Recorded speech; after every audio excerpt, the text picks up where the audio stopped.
نورسين يا حبيبتي، ماما دلوقتي جايه عشان تتعرف عليكي ونتجوز بقى. حاضر والله ما تخش. المهم انا عايزك تعاملي معامله كويسه كده. حاضر تمام. ايوه وحياة ربنا. ماشي. بس انت يعني جايبها في وقت الشغل بتاعك وتستنى ساعتين بس. معلش يا روحي حقك عليا، بس هي الوقت الوحيد اللي فاضيه فيه هو دلوقتي. خلاص ماشي. ماشي كملي الشيفت بقى، يلا باي.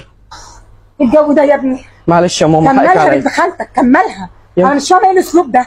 دي بنت حلوه وجميله ومحترمه ودكتوره. حلوه ايه بس يا ماما، دي حوله. يا ابني هو الكلام ده يفرق في الجواز؟ الكلام ده عيب. بنت خالتك دي اختي، بنت اختي. بنت خالتك دي ولا بنت خالتي انا ديت؟ مناخيرها بثلاث فتحات يا ماما. على فكره برضو مش سبب لعدم الجواز. جايبني هنا ليه؟ معلش يا ماما انا عايز تشوفي بس البنت اللي انا بحبها تتعرفي عليها. الحب ده عيب، الحب بيجي بعد الجواز، مفيش حاجه اسمها حب. يا ماما مفيش الكلام ده، الكلام ده خلاص من 1960، احنا في 2023. بنت خالتك اللي اتربيتوا سوا وكبرتوا سوا، هو في احسن منها؟ انا ما بحبش الكلام الفاضي ده، وجيت معاك بس عشان على فكره اطلع فيه عيوب الدنيا. يا ماما بنت خالتي دي بتاكل فسيخ الصبح. فسيخ؟ ماله فسيخ زي الفل يا اخويا، زي البتاع اللي انتوا بتاكلوه الصيني اللي انا ما اعرفش اسمه. سوشي. سوشي؟ سوشي هو نفس القرف ده. معلش يا ماما استحمليني بس الخمس دقايق، انا عارف ان بلا انت 5 دقايق بلا قرف.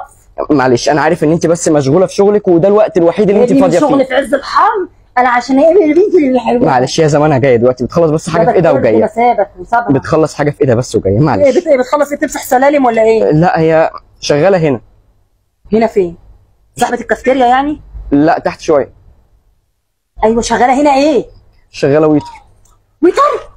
كمان طيب بنت حضرتك الدكتوره وجري الواحده شايله صينيه وبتقدم حاجات للناس. يا ماما دي دكتوره بيطري. ايه بيطري؟ ايه بقى انا تعالجك؟ ايه بيطري دي؟ تعالجني ايه وانا كونفور ايه اللي؟ ايوه بنت اختي وهي عارف لو غلطت بنت اختي دي قبليك. خلاص خلي بنت اختك تاخد كونغر شبهها وخلينا انا في البيت اللي انا بحبها. يا زمانها جايه دلوقتي. ماشي بتقدم حاجات للناس. يا فرحتي انا مش عاجبني اللي انت بتقوله. سايب بنت خالتك، هي بنت خالتك دي تتسب يا ماما، ما اللي انا بحبها دي برضو معاها شهاده حته واحده شغاله لي بصينيه بقت شهاده. شغاله بشهاده سياحه وفنادق. شغاله بالسياحه شيل يا ماما الحاجه.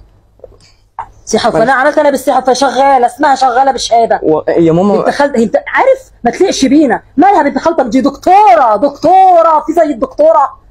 انت زي القرع.